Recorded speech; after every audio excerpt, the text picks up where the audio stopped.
Vale. Hola, buenas tardes a todos. Gracias por unirse de nuevo a los conversatorios de la SBC. Estamos muy contentos de que comparta su experiencia con otros directores de fotografía de la universidad y con medios cinematográficos en general.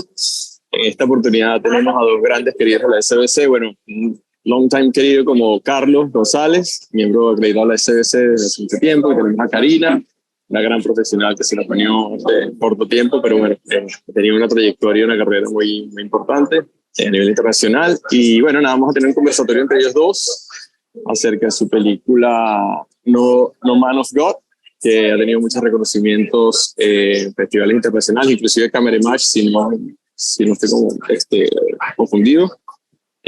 Bueno, nada, después de esta breve introducción, gracias de nuevo por estar presentes, y ahí los dejo con nuestro querido Carlos y Karina para que disfrutemos de esta conversación. Gracias a todos. Gusto.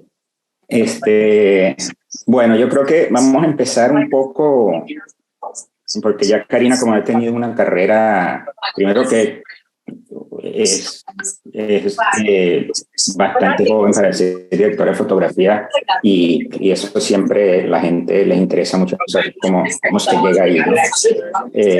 Arturo, creo que se oye tu sonido todavía. A eso. Bueno, Karina, de madre venezolana, padre chileno, estudió en UCLA en Los Ángeles, estudió cine, estuvo con una beca. Karina compitió a nivel internacional en clavados, tanto por España como Venezuela. Eso le dio la oportunidad de que le dieran una beca de cine en UCLA. Y bueno, Karina, lo que quería es que hablaras un poco de qué significa y cómo te ayudó a haber estudiado en una universidad importante en cuanto a cine como UCLA, y un poco también de cómo ser atleta de alto nivel te ayudó a empezar en la industria, que es una industria muy competitiva, al igual que el deporte. Sí, bueno, en realidad para mí todo empezó contigo. O sea, tú eras como que el tío cool que siempre andaba viajando y tomando fotos, y yo en realidad no sabía lo que era tu trabajo, pero me gustaba como que tu estilo, ¿sabes? En mi casa siempre estaban todas tus fotografías y siempre andabas viajando y tenías historias interesantes. Y cuando yo empecé a viajar con mi deporte, yo empecé a hacer como unos slideshows, ¿no? de fotografía. Y era básicamente para enseñarle a mis padres cómo era mi viaje. O sea, lo que yo veía, la música que me inspiraba, y hacía como un pequeño diario de cada viaje. Como unos mini documentales. Ajá, como unos mini documentales. Y era como una forma de expresarme, básicamente. Y después vi una película que se llama The Constant Gardener, que la vi en Madrid, tendría 14 años, algo así. Y yo ya tenía la idea de hacer algo con la fotografía, algo con las imágenes, ¿sabes? Sabía que era algo así, que me gustaba. Pero cuando vi esa película y me di cuenta del poder del cine y de lo que puede, o sea, lo que 24 imágenes por segundo puede contar una historia tan fuerte, ¿no? Y tan importante como era la de esa película, yo dije, eso es lo que quiero hacer, porque me gustaba mucho más la idea de contar una historia así como una película, en vez de la fotografía, que era solo como que un frame y ya. Y bueno, después de eso, yo creo que 3 años después me fui, tú me llevaste, fue después del año olímpico, tú me llevaste al Sáhara a hacer un documental. Y yo iba de pie, simplemente a... ¿Cuántos años tenías tú cuando fuimos a...? 17 años. 17 años, sí, que fuimos, yo estaba dirigiendo un documental en Argelia, y con Oliver Fitzgerald, un director de fotografía australiano, estaba haciendo la fotografía y yo ya sabía que Karina estaba muy interesada en este tema y bueno, se vino con nosotros y pasamos 2-3 semanas en el desierto haciendo el documental y esa fue ahí le agarró el virus cine. Exacto. Y justo después de eso, o sea, después de ese año yo ya me había graduado del bachillerato y me tocaba aplicar. Y bueno, menos mal que con mi deporte, sabes, tenía cierto nivel donde yo tuve la suerte de elegir dónde ir. Bueno, cierto nivel, para aclarar, era campeona europea de 10 metros de clavado. Sí, tuve suerte, entonces, nada, fue simplemente hablando contigo, hablando con mi madre, ¿sabes? Me gustaba la idea de Nueva York, me gustaba la idea de ir a Berkeley, ¿no? Porque era como una escuela de mucho nivel académico, pero al final del día tú me dijiste, si tú te quedas en Los Ángeles, ahí ya, o sea, puedes empezar, la industria está ahí, o sea, el nivel de producción que hay en Los Ángeles no lo hay en ningún sitio. Entonces, en realidad solo tenía dos opciones, UCLA o USC. Y cuando fui a ver a las dos escuelas, USC no me dejaba hacer major en lo que era producción, solo podía hacer film studies, que lo llamaban.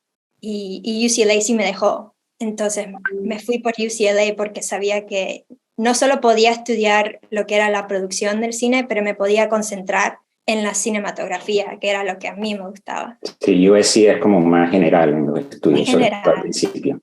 sí. Tienes que hacer el máster para especializarte. Y UCLA es un programa súper pequeño que la verdad para mí fue lo mejor, porque tampoco te dejaban... tenías que aprender las reglas de la película, o sea, del film. No te dejaban usar, ya en esa época era el 2008, 2009, había salido la Red, estaban las Canon, pero no podíamos rodar nada en digital. Todo era en 16 milímetros. Qué buena experiencia esa. Yeah. Y bueno, y después de graduarte de UCLA, ¿cómo entraste con tus primeros trabajitos en Los Ángeles? Bueno, yo creo que el tercer año de universidad yo empecé ya a trabajar en los sets. Trabajaste conmigo una vez también. Sí, bueno, justo ese mismo año tuve que hacer, creo que eran como 40 horas o 60 horas de internship. Y tú me diste la oportunidad en tu serie de Nickelodeon. Y bueno, fue por ahí, por esa serie, que tuve la suerte también que la chica ella hacía de Digital Utility, había tenido un hijo o tenía un hijo que necesitaba algo, no me acuerdo, pero solo podía trabajar como 2 veces o 3 veces por semana. Y tú necesitabas a alguien que entrara y trabajara esos 2-3 días que ella no pudiera. Entonces era básicamente day playing, pero con acceso a un montón de cosas, no solo la experiencia y poder ver todo lo que, ¿sabes? Lo que hacen, lo que es un rodaje de televisión, Sí. pero las horas que yo hacía me contaban hacia el sindicato. Entonces yo me gradué de UCLA en mayo del 2012 y en enero del 2013 yo era miembro del sindicato. Sí, todo fue muy rápido. A ti. Sí, gracias a ese trabajo y además que estábamos rodando en Paramount, que también era una buena experiencia. Sí. Estar en un estudio grande. Con tanta historia. Sí. Y luego también empezaste muy rápido a ser camarógrafo, operador de cámara en películas grandes, Bella y la Bestia, en Mandalorian, en la serie de televisión. ¿Cómo entraste ahí a operar la cámara tan rápido? Cuando era PA, cámara PA, era también el tercer o cuarto año de carrera. Yo había hecho de PA para un chico, ya ni me acuerdo cómo se llamaba, pero él estaba rodando como un proyecto de él como DP y alguien de la escuela me dijo, necesitamos alguien que básicamente vaya a buscar las baterías y que busque el café. Y yo dije, bueno, yo me apunto. Y ese chico resulta, era el loader para una película llamada Battleship.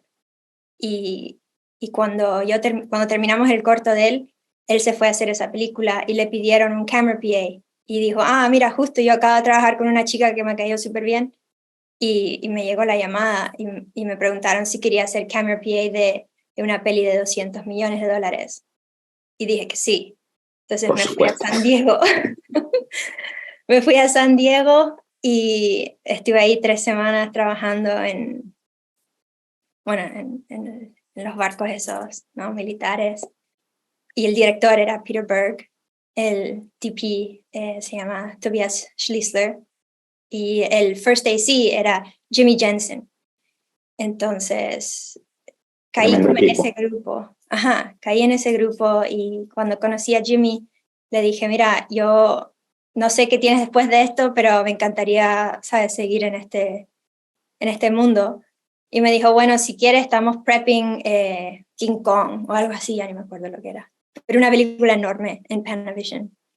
Y le dije, ok, bueno, si quieres ayuda, avísame. Y me dijo, bueno, no te podemos pagar. Y le dije, no importa. Y le hice toda la prep con ellos, ¿sabes? Poniéndole los nombres a los filtros, poniéndole tape a todas las... Así se empieza, sí. Entonces, y bueno, y les caí bien. Al final es como que timing, suerte, y si la gente quiere pasar 12 horas contigo, es probable que te vuelvan a llamar. Claro. Y bueno, de ahí me llamaban para los comerciales de Pete y hacía como de PA. Y Pete siempre rueda con 3 cámaras. Y en los comerciales casi nunca tienes un operador. Entonces siempre el DP opera y después si hay otras cámaras tienes otros operadores. Pero en este caso habían 3 cámaras, Tobias tenía que operar y después habían 2 operadores más, uno de steady y el otro no sé qué.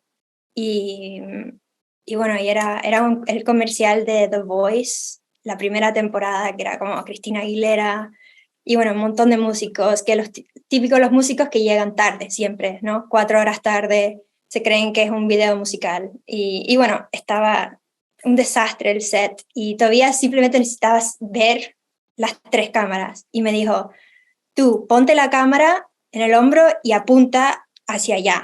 O sea, yo era un trípode humano, yo no hice nada.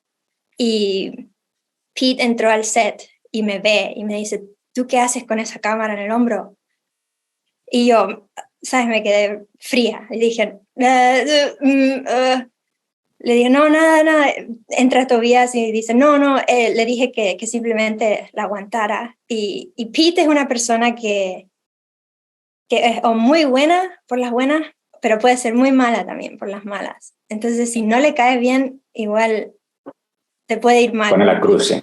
Sí, te pone la cruz. Entonces, me dijo, ¿tú crees que tú te mereces ser operator hoy? Y le dije que sí. No sé por qué le dije que sí, pero le dije que sí. Y me dijo, sí, ok, dame 20 squats con esa cámara. Y claro, yo recién me había retirado del deporte y yo hacía, o sea, cuclillas con, no sé, 40, 50 kilos, porque estaba entrenando. Y una cámara de 20 kilos, nada. súper fácil. Entonces hice 20 squats y nada, como si nada. Y me dijo, ok, fine, puedes operar hoy. Y así fue. Así empezó todo. Y así empezó todo.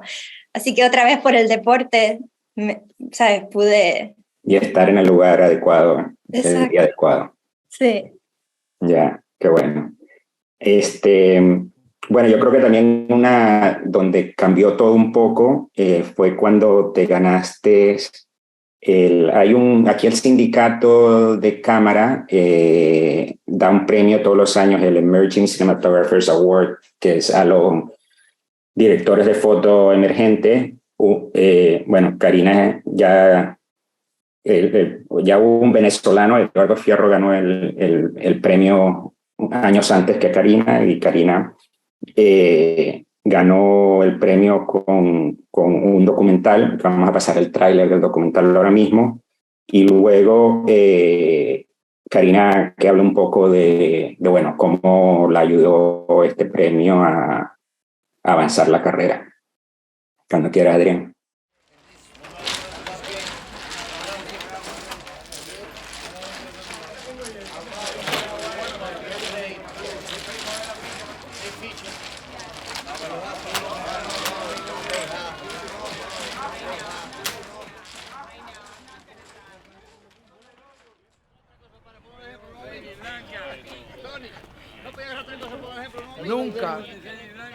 nunca he podido odiar al enemigo, mucho menos a un cubano. Como es nuestro vino, amargo, tómatelo, que es bueno. Amor a todos los cubanos, los de aquí, los de allá y los que andan por todo el mundo. Que viva la calle 8 y yo soy el rey del dominó.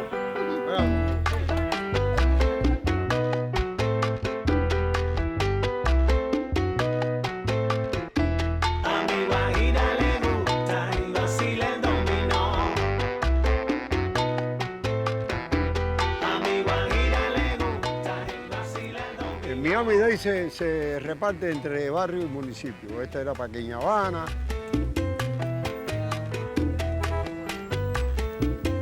Un barrio completo y entre ellos cae el Parque Dominó.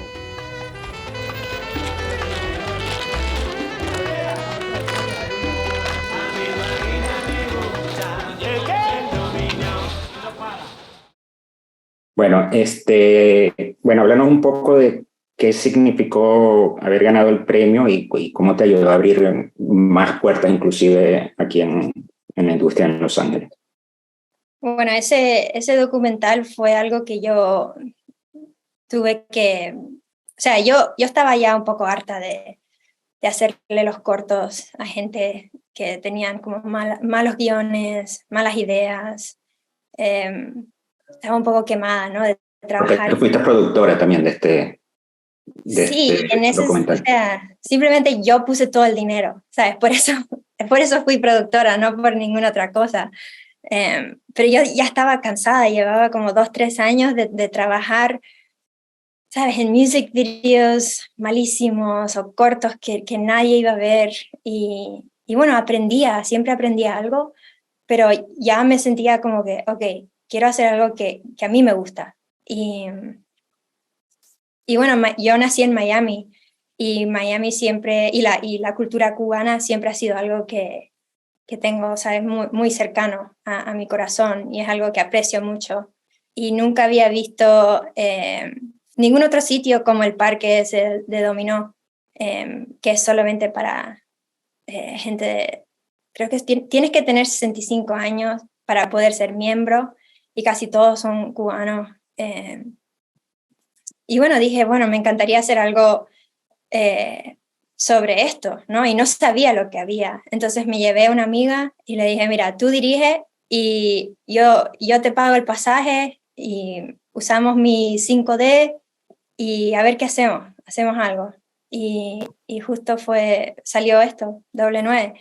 Me gasté como $10,000 en hacer este documental que para mí era como que todo lo que tenía, era toda la plata que tenía. Y hasta ahora ha sido el único documental que ha sido aceptado en los ECAs. Todas las otras películas son Ficción. Ficción, exacto. Y bueno, entonces a todos los nominados los ponen en la revista de la ICG, que es la del sindicato.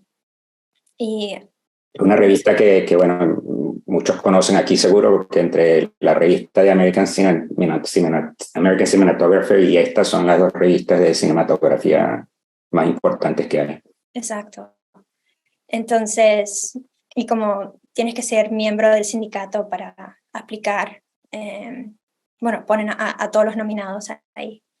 Y ahí me descubrió mi agente, que el día de hoy es mi agente, se llama Heinrich Meyer, y vio mi foto, vio mi historia y me dijo, te quiero representar. Entonces, para mí fue una lección muy importante porque fue la primera vez que había como que apostado en mí y lo que salió fue algo que no tiene precio. Y a través de ese agente fue como entraste en tu primera fase, que fue más de comerciales. Sí, porque yo llevaba haciendo película tras película como operadora y me sentía como que no tenía vida. Tenía 23 años y tenía un apartamento que estaba pagando, que vivía solo y no tenía amigos y, solo me sentía como una vida muy gitana, ¿no? Y aunque me gustaba, porque me encanta viajar y me encanta ser parte de películas, pero yo quería algo un poquito más estable y que ya quería empezar, quería como que tomar el paso de operador a DP. Ya me sentía como que era el momento para yo ya hacer esa transición. Y bueno, cuando él me consiguió en la revista, yo le dije, mira, para mí lo ideal sería hacer comerciales todo el año y quiero hacer una película al año como DP. Y me dijo, ok, creo que podemos hacer eso, pero para entrar a comerciales va a ser difícil porque no tienes ningún comercial en tu reel. Y fue empezar de cero. Tuve que empezar a hacer otra vez specs, comerciales en spec, cortos que nadie quería hacer en la agencia, que no pagaban nada, a mí me los pasaban. Y bueno, fue otro tipo de networking que tuve que hacer, pero tardé como 2 años en conseguir mi primer comercial y fue todo por eso. Ya, bueno, ¿por qué no pasamos el primer comercial para que vean un poco del trabajo de Karina?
Yo creo que se te conoce bastante porque tienes un estilo muy naturalista y eso es como que tu sello, ¿no? ¿Puedes hablar un poco sobre eso? Sí,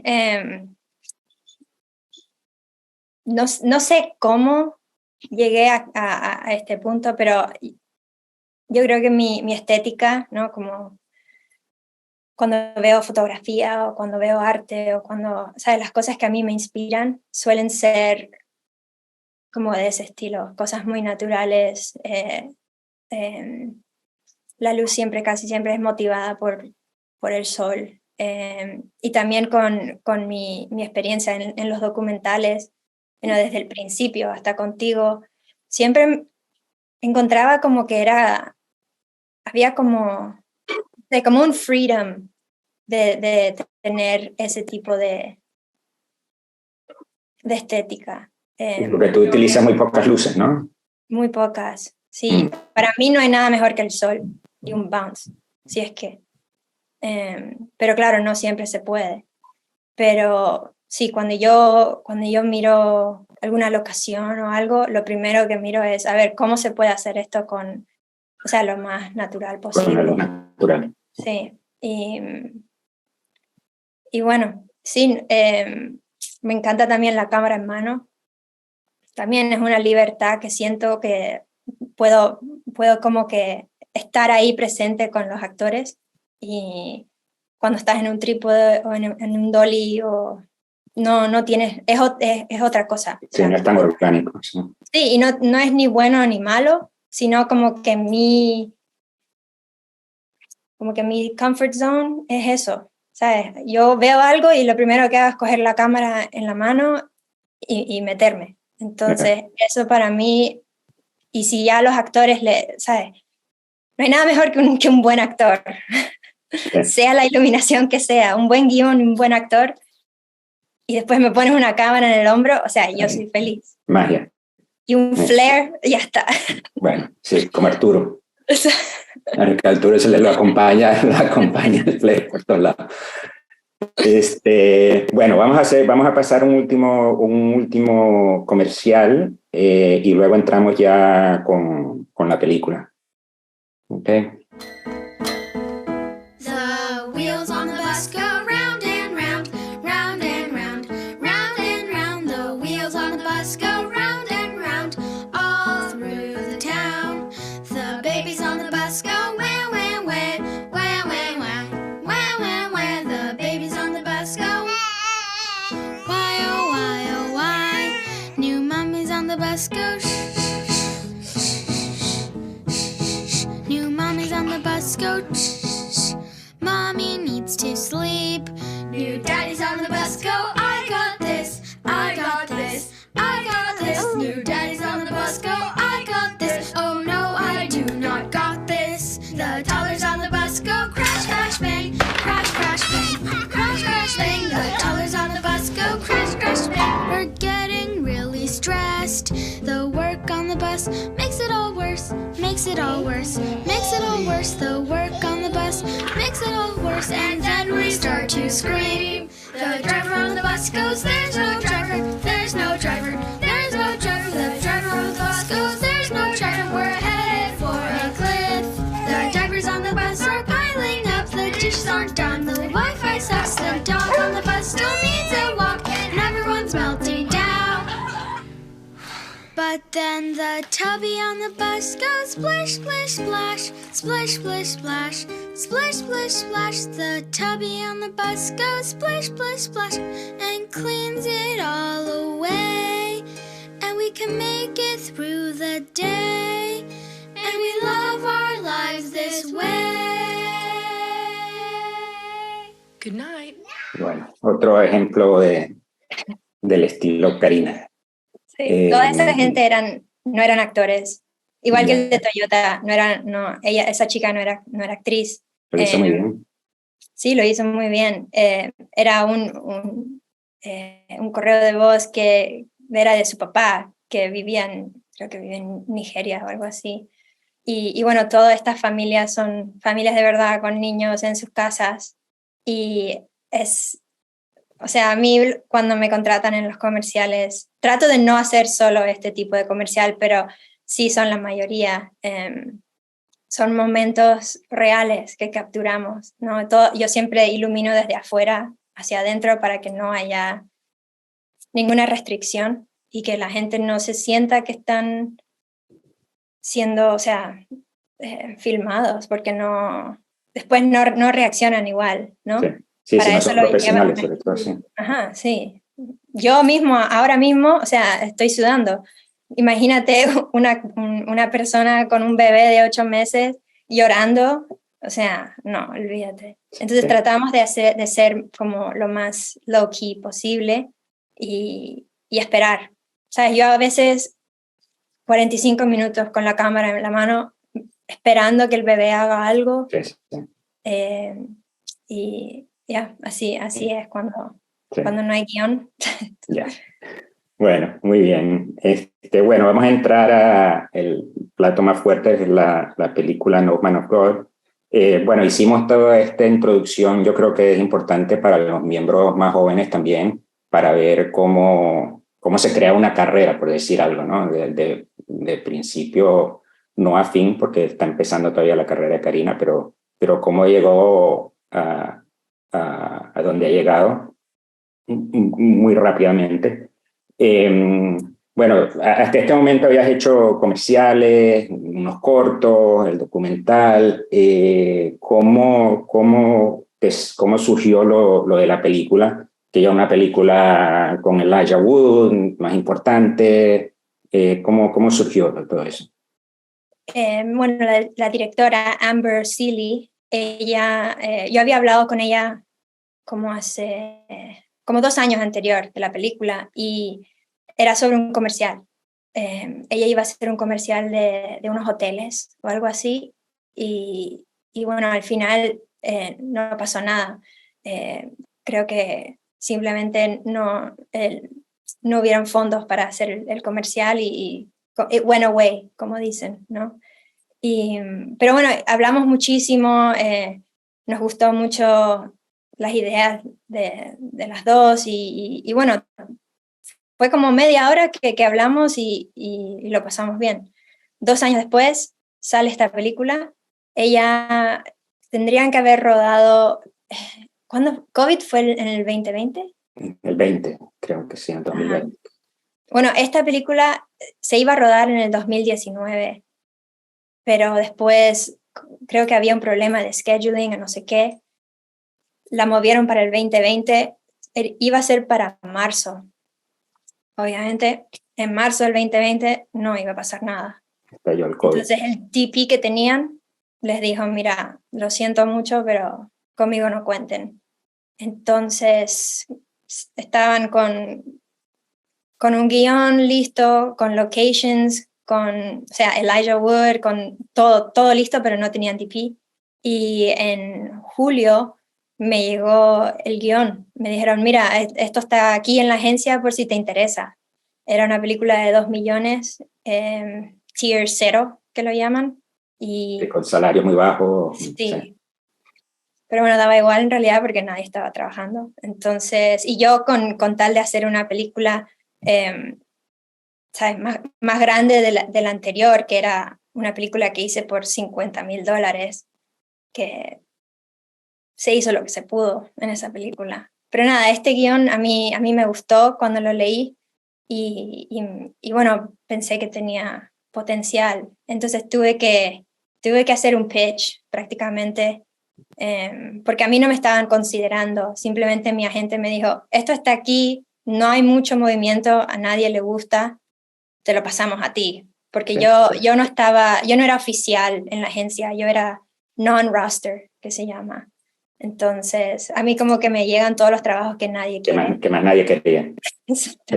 Bueno, te salió bien. Ajá, entonces dije, mira, no está tan mala, dije.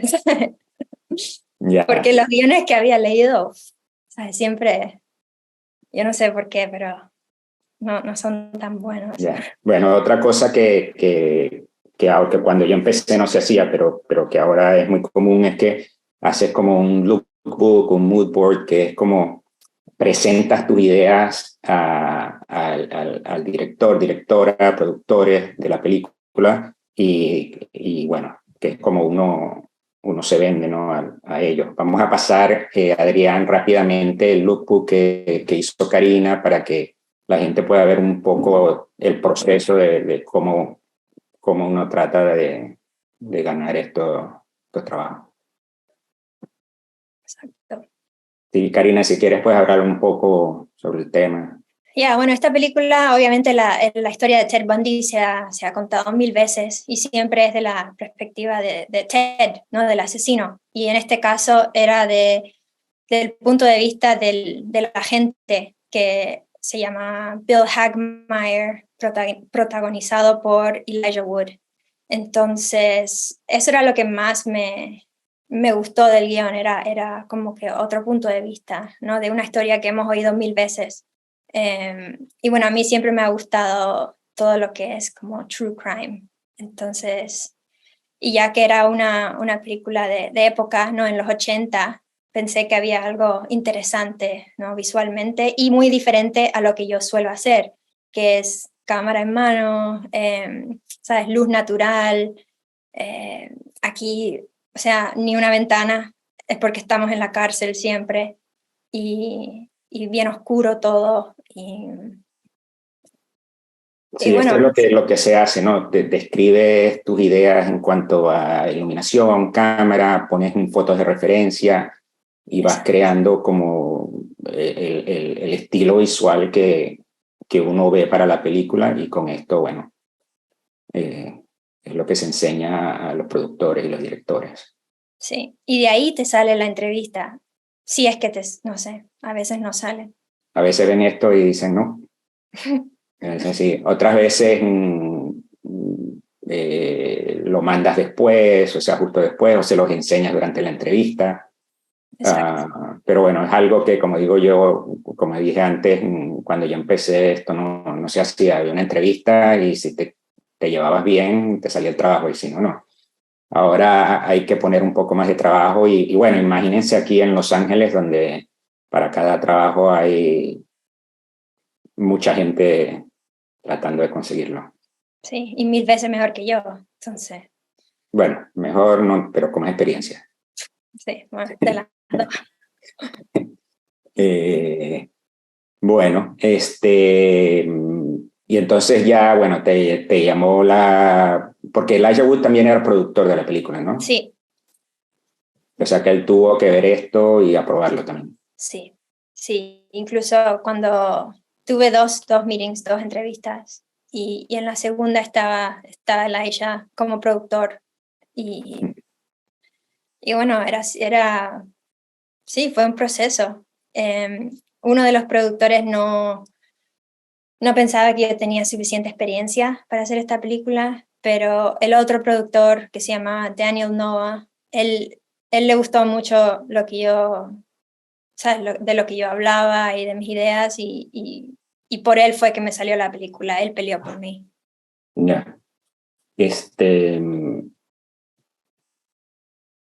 Bueno, entonces, ¿por qué no enseñamos la primera secuencia, Adrián, de la película y luego hablamos un poco del estilo, que es un estilo de época que creo que quedó bastante bien?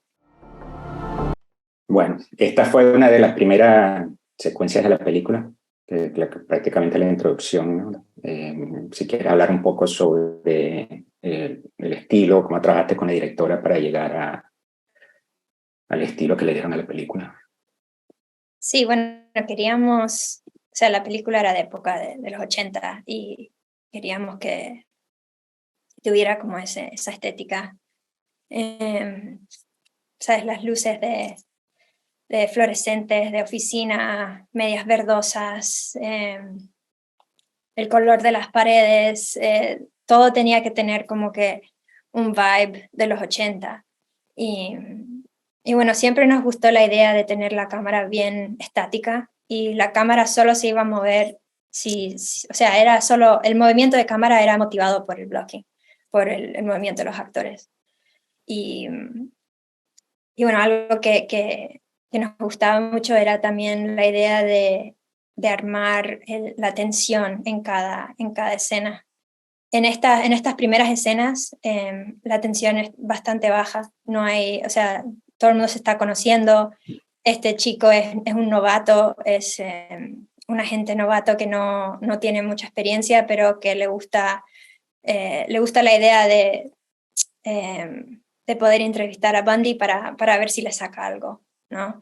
Entonces, el mundo exterior, digamos, que no es dentro de la cárcel, era un poquito más cálido, un poquito más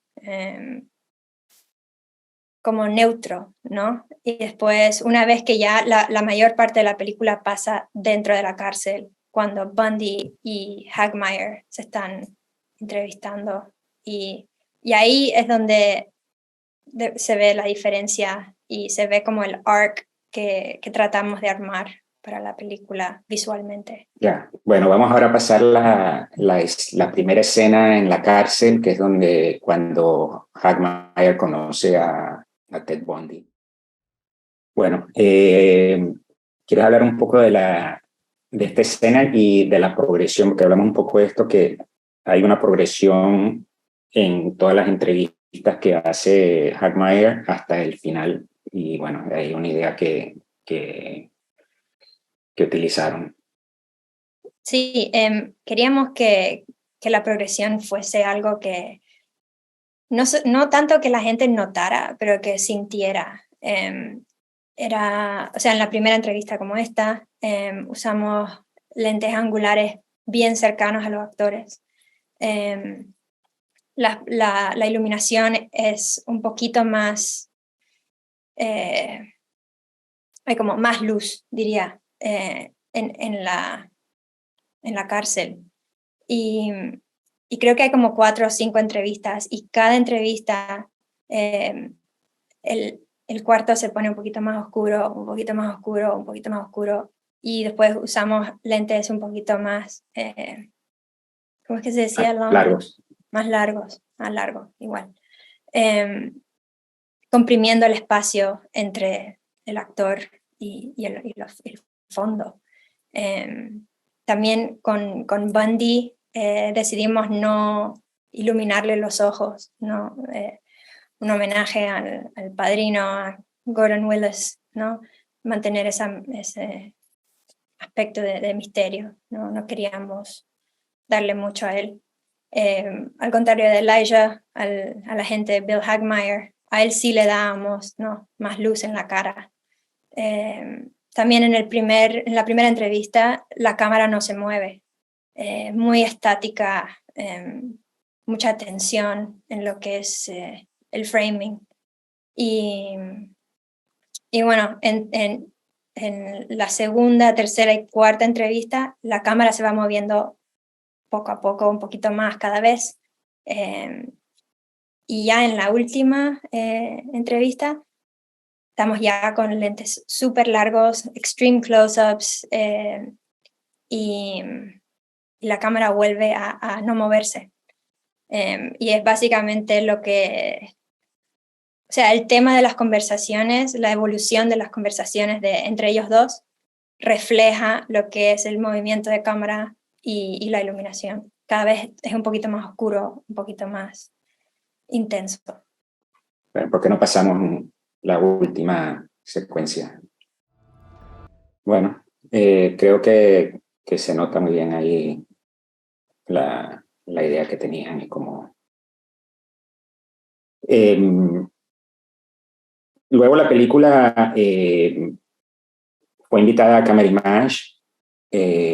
¿Cómo surgió eso? ¿Cómo fue algo que tú la mandó la productora? ¿La escogieron? O sea, ¿cómo es el proceso de entrar a Camerimage, aparte de tener una película con buena fotografía, claramente? Fue mi idea. Yo dije, ¿sabes qué? No tengo mucho que perder. Siempre... ¿sabes? Al final me gustó cómo quedó la peli. Y bueno, tuve muy buen crew que me ayudara.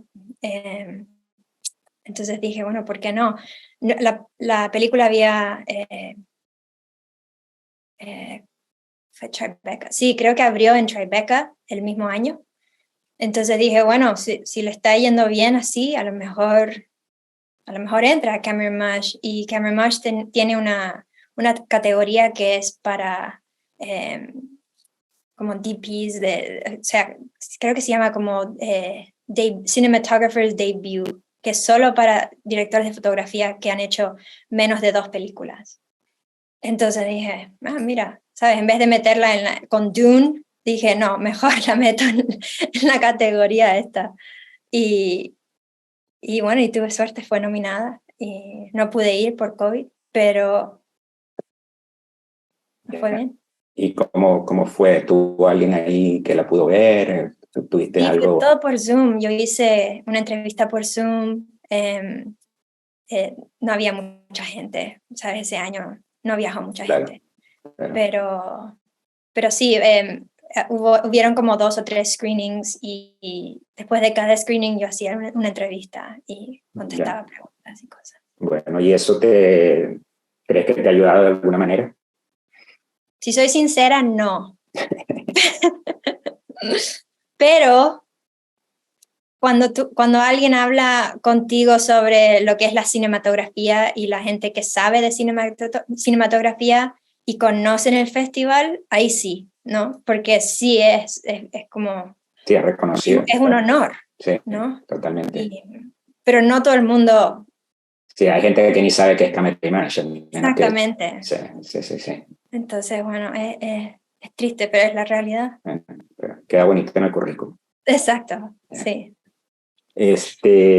Bueno, no sé cómo vamos de tiempo, pero podemos, si quieren, vamos a preguntas. Sí, ahí creo que hay en unos el chat hay varias preguntas. Vamos a ver. Sí. A ver. A ver, ¿cómo haces para organizar las ideas o proyectos que te surgen? Yo estoy en 4º semestre de mi carrera de cinematografía y estoy haciendo un documental que me aprobaron para la universidad, pero como me surgen muchas ideas y proyectos, no sé cuáles hacer o participar porque son demasiados. O sea, ¿cómo organizas las ideas y cómo escoges proyectos? Para mí, esto es algo que yo aprendí, o sea, un poco luego, no era algo que yo como que nací sabiendo, pero cuando tú sientes algo y algo en realidad te apasiona, yo me iría por ahí siempre, porque en realidad tú no deberías de hacer nada que a ti no te encante o que a ti no te guste, porque al final del día se nota, ¿sabes? Aunque tú no creas, pero siempre si hay algo que tú de verdad sientes en tu corazón, que es algo que te apasiona, yo me iría por ahí. En vez del dinero. Es que no va a haber dinero por mucho tiempo, así que mejor que te guste. Esto era de pregunta de Alberto Fernández. A ver, de Arturo, ¿sientes que la disciplina del deporte influye en la manera en la que ejecutas la imagen? Sí, creo que el ambiente bueno, ¿cómo ejecutas la imagen? Yo creo que sí y no, pero donde más veo la influencia del deporte es en el ambiente del set. Y, o sea, en realidad tu crew es tu equipo y sin tu crew no eres nadie. Y bueno, es muy importante apoyarse el uno al otro y tener la misma meta en mente siempre, ¿no? Que es, vamos a hacer la mejor película posible, no que esto es para mi real o que no sé qué. No, es como que lo que diga el guión, vamos a tratar de hacer la mejor versión de eso. Y así me gusta trabajar con mi crew. Y me gusta que mi crew sean muy variados, ¿no? Trato de que haya mucha inclusión en el crew, tanto cultural como de género. Y bueno, no me gusta que la gente sea como que típico crew, porque trabajo con mucha gente que no son actores. Entonces, cuando entra Mickey Grip, yo le digo, a ver, por favor, cuando entres a la casa de alguien, tú preguntas si me tengo que quitar los zapatos, buenos días, ¿cómo estás? ¿Sabes? Necesito que seas... Crear un ambiente. Ajá, necesito que seas como buena persona y después que entres a hacer tu trabajo. Entonces, cosas así para mí son muy importantes cuando trabajo con gente. Ya. Otra pregunta de Alberto. ¿Cuál ha sido tu experiencia de trabajar con actores profesionales y no profesionales a lo largo de tu carrera? ¿Cuál es la diferencia entre los dos? Ajá. Las dos cosas, o sea, como que los dos tipos de actores tienen cosas muy interesantes. Un buen actor con un buen guión, como dije antes, no hay nada mejor que eso. Es magia lo que ves. Y cuando estás con una persona que no es actor, es otro tipo de magia. Lo noto cuando, por ejemplo, hice un comercial de Publix, que es una cadena de supermercados, y estábamos trabajando con una chica que estaba haciendo un batido y bueno, le dijimos, abre el yogur y échalo en la licuadora. Entonces ella abrió el yogur, le sacó la tapa, la chupó y después echó el yogur, que es lo que hace todo el mundo. Pero un actor de comerciales nunca hubiera hecho eso, hubiera sido más como... Sí, más actuado. Como, ajá. Entonces, para mí, ese tipo de performance no tiene precio, ¿sabes? Yeah. Entonces, cada uno tiene su propia magia. Sí.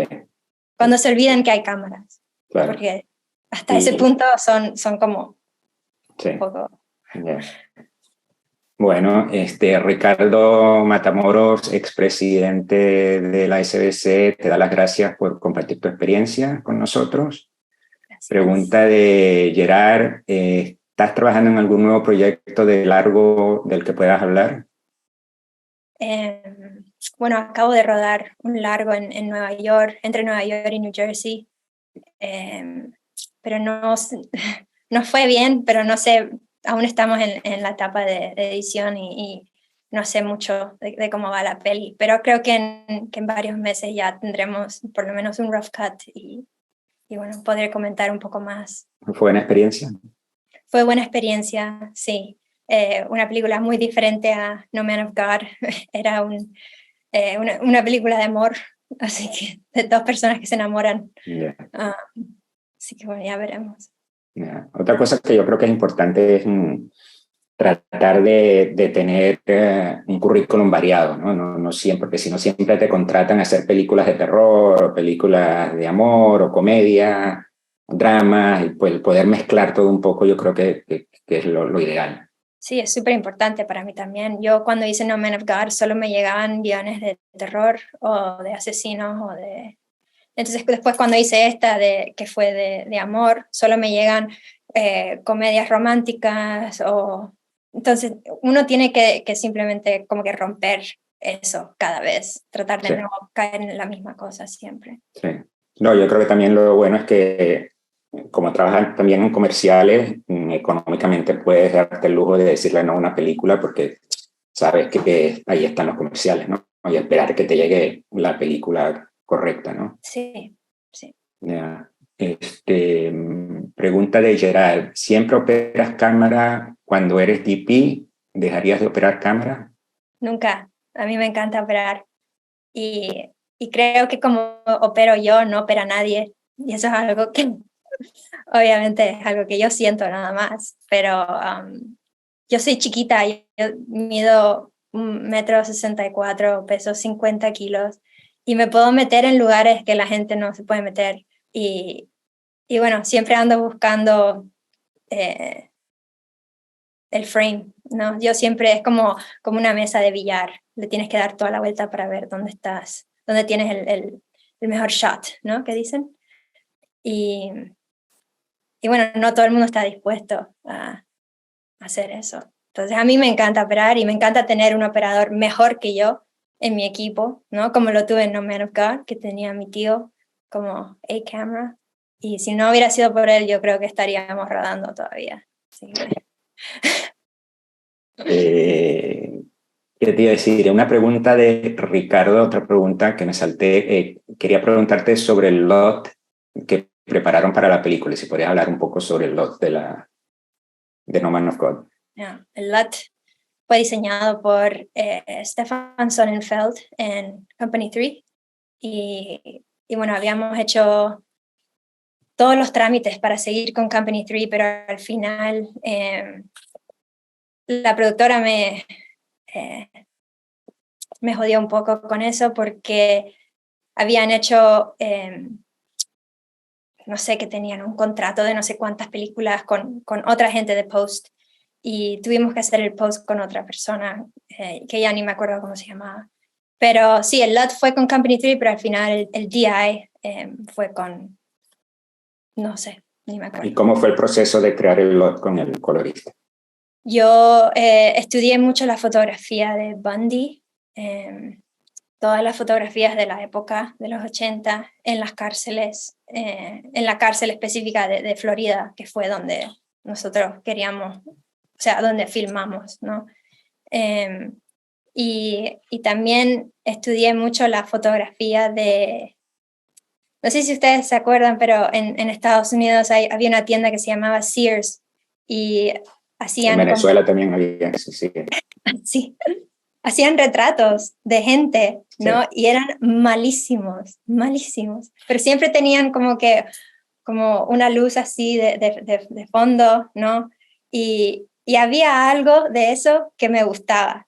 Incluso en una escena de No Man of God hice ese tipo de iluminación donde le ponía como que la sí, cuando vienen los investigadores de los otros estados.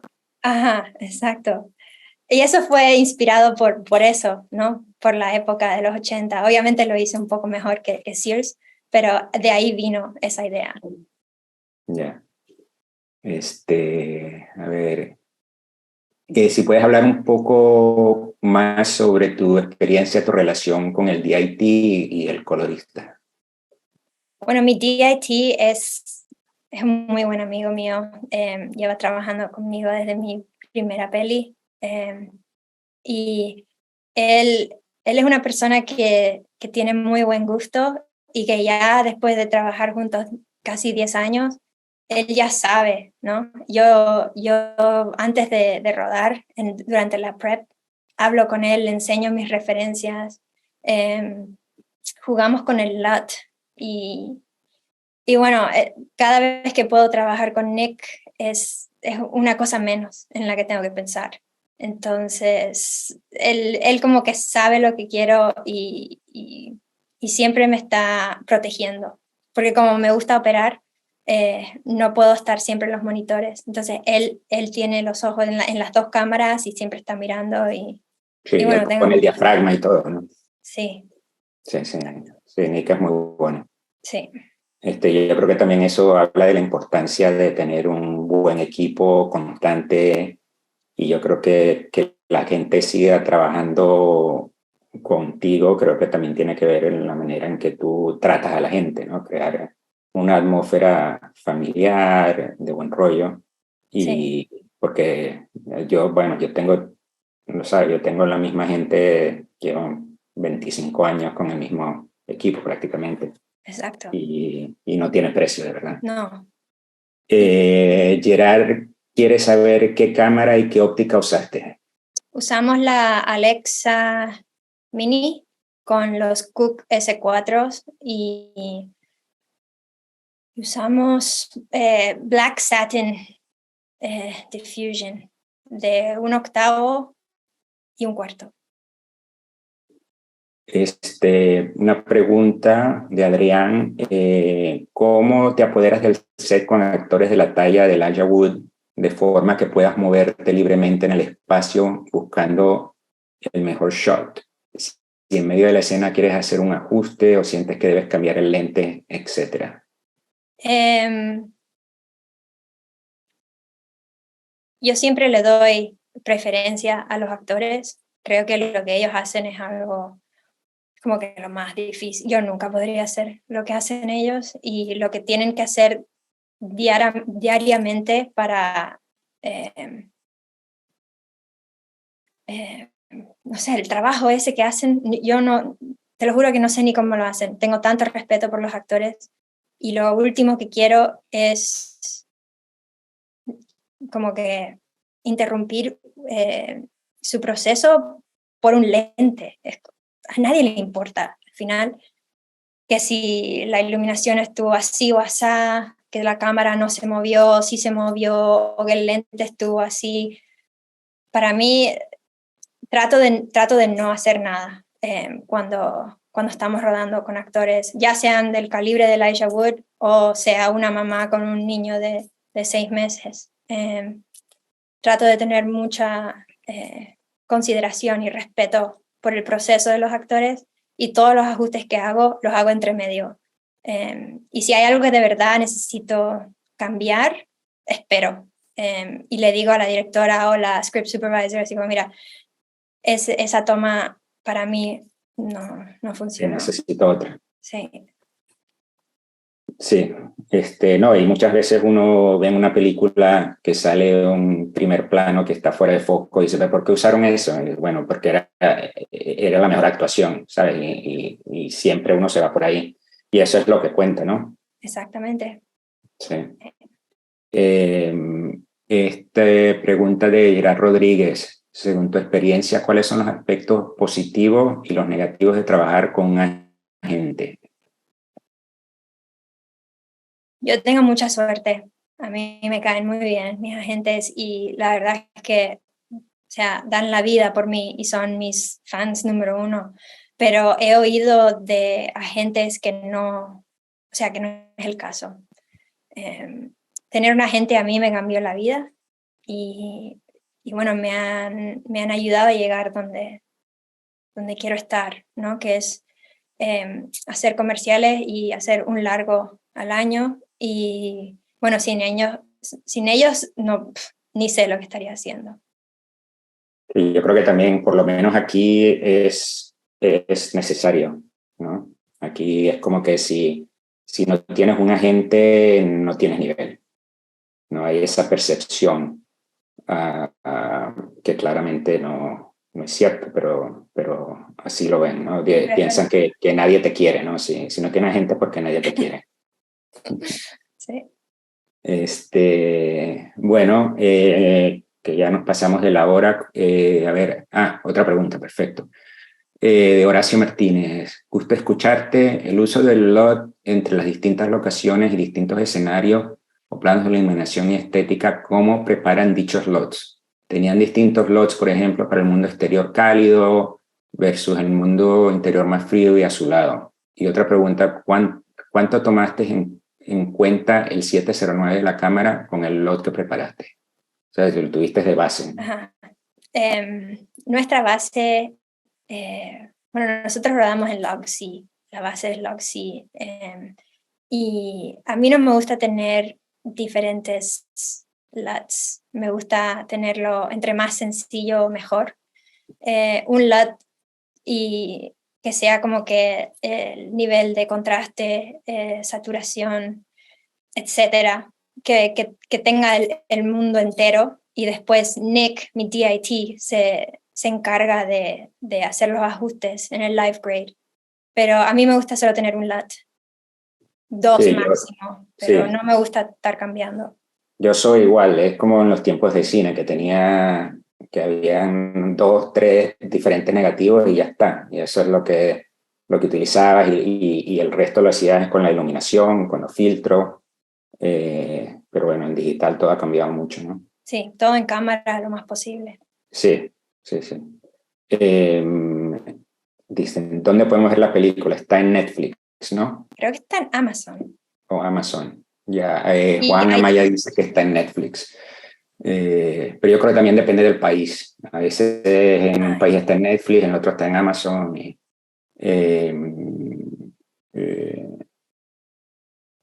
Horacio dice que él es igual con su DIT. Manuel Díaz, gracias Karina por compartir tus experiencias. Hermoso trabajo, hermosa luz. Me encanta lo natural. Gracias Carlos, Arturo, SBC.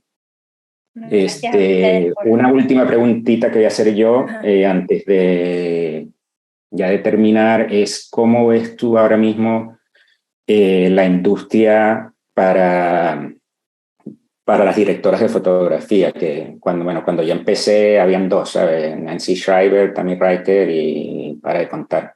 Ahora, claro, se ha abierto mucho, pero ¿cuál ha sido tu experiencia? Yo creo que por gente como Nancy o Mandy Walker, incluso asistentes como Shelley Clayton, o sea, ellas caminaron para que nosotros corriéramos, y sin ellas o sea, estaríamos aún un poco bloqueadas, ¿no? Por lo que es el mundo del departamento de cámara. Pero cada día es más fácil para las mujeres y las cosas están cambiando, pero obviamente aún hay mucho trabajo que hacer porque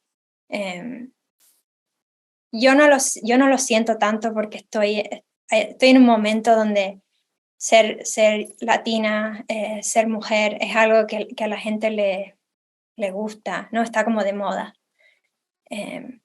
Pero hace 10 años, cuando yo empecé, éramos muy pocas, muy pocas. Y nada, para mí lo que es muy importante es poder inspirar a la próxima generación y enseñarles que si alguien como yo puede, ellas también pueden. Y bueno, siempre trato de contratar a mujeres o latinos, muchísimos latinos en mi crew, y ya, apoyar. Muy bien. Bueno, si no hay ninguna otra pregunta más, hasta aquí llegamos. Gracias, Karina. Espero que lo hayan disfrutado. Gracias, chicos. Gracias, Carlos. Gracias, Karina. Gracias a todos por asistir. ¿Tienen algún comentario final, Carlos o Karina? No, gracias, tío Carlos. Nada, aquí estamos. Y nada, espero que esto ayude mucho a la nueva generación que va subiendo. Eso será, de verdad, gracias por compartir y nada, bueno, tienen pendientes para la próxima conversatoria que armaremos por allí. Bueno, chicos, buenas tardes y que terminen de disfrutar su vida todos. Okay. Saludos a todos. Muchas gracias. Vale, gracias, Karina. Gracias a todos. Adiós.